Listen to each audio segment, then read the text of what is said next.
Chapter 5. McQueen kept Mack company for a short while until he fell asleep.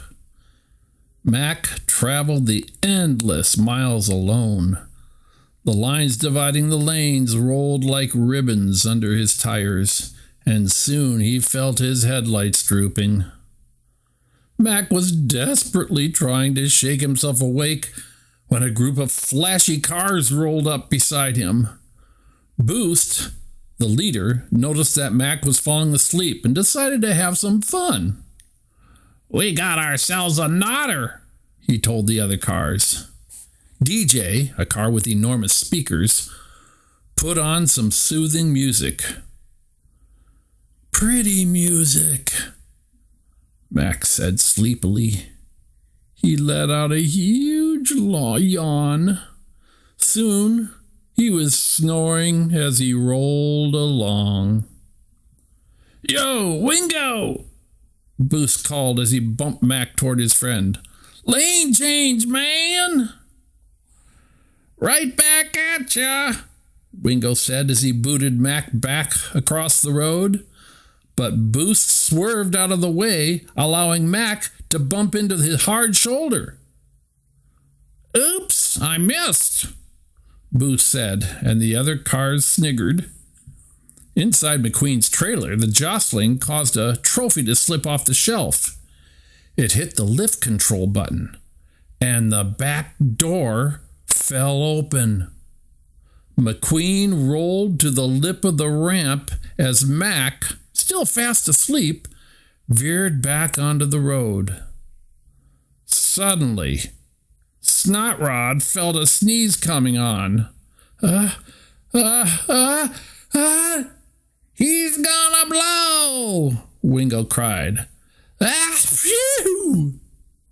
Snotrod sneezed, sending a burst of flame from his exhaust pipe. Mack swerved as he was startled awake. "Gesundheit," he said automatically. Then he realized where he was. Whoa! One should never drive while drowsy. He didn't know that in the commotion, McQueen had been shaken off the ramp. Mack kept driving into the night, leaving McQueen alone on the road.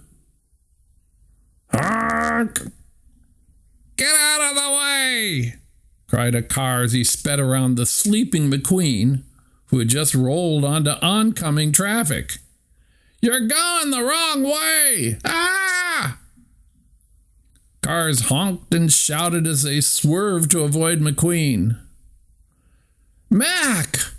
McQueen hollered, swerving just in time to avoid an oncoming lorry. Turning sharply, McQueen dodged through the traffic after his trailer, who still hadn't noticed that the racing car was missing.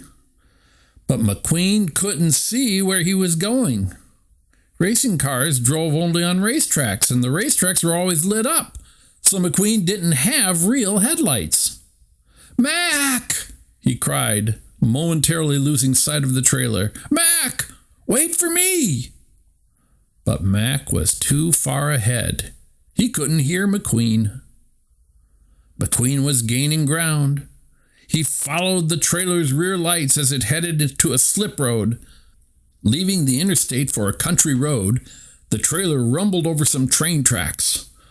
McQueen sped up and jumped the crossing a millisecond before a train came through. But when McQueen pulled up beside the trailer, he made a horrible discovery. The trailer he'd been following wasn't Mack at all. "Turn on your lights, you moron!" the trailer yelled at McQueen. "Mack!" McQueen whispered to himself as the trailer drove away. So, if that trailer wasn't Mack, where could Mack be? "The interstate," McQueen said. He turned and spotted some lights. He tore towards them at top speed, not realizing that he was heading for winding old Highway 66, not the interstate. A siren blasted through the night air, and McQueen saw red and blue flashing lights. A police car. "Maybe he can help me," McQueen said, slowing down. But the police car was old, and he hadn't had to chase a sleek young racing car for years. Kablam! He backfired. "He's shooting at me," McQueen said, panicked and putting his pedal to the metal. "Why's he shooting at me?" Boom! Boom! Kablam! "I haven't gone this fast in years," the sheriff said to himself as he sped after McQueen. "I'm going to blow a gasket." Thinking he was being gunned down, McQueen swerved snake-like to avoid the blast. "What in the blue blazes?" cried the sheriff. "Crazy hot rodder?" McQueen and the sheriff sped towards the sleepy little town of Radiator Springs. It was perfectly quiet there, and the locals were all gathered at Flo's V8 Cafe, looking up at the town's lone traffic light. "I'm telling you, man," said Fillmore, an aging bus, "every third blink is slower." An old army jeep called Sarge gave Fillmore a dubious look. "The 60s weren't good to you, were they?" Blam! Blam! Kablam! Tires squealed and the siren wailed as McQueen tore through town with the sheriff right on his bumper. As McQueen approached the traffic light, he got his first real look at Radiator Springs. "What?" the racing car cried. "That's not the interstate." "Ow!" He slammed into some traffic cones. "Ow! Ow! Ow!" McQueen swerved to avoid the cones and found himself heading straight for a barbed wire fence. "No, no, no, no, no!" He burst through the fence with the wire wrapped around him. He dragged the fence forward as he plowed past the cafe. "I'm not the only one seeing this, right?" Fillmore asked as he stared at the out-of-control racing car in disbelief. McQueen fishtailed, hitting some oil cans and a stack of tires.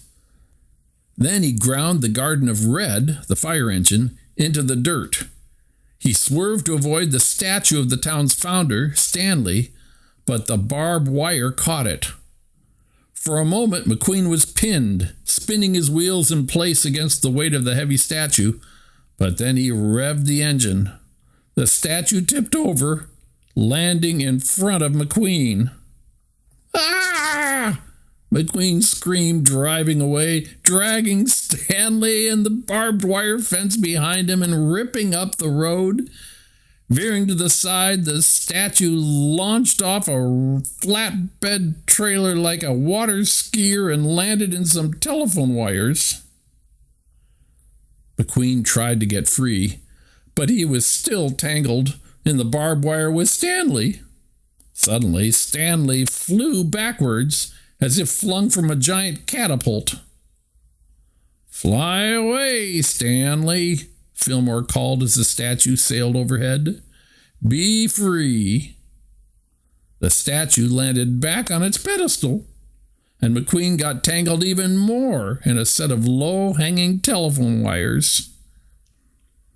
The winded sheriff drove up to McQueen, who was hanging upside down by the poles.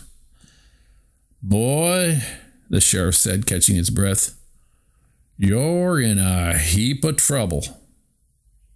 With a sigh, McQueen's engine sputtered to a stop. He had passed out.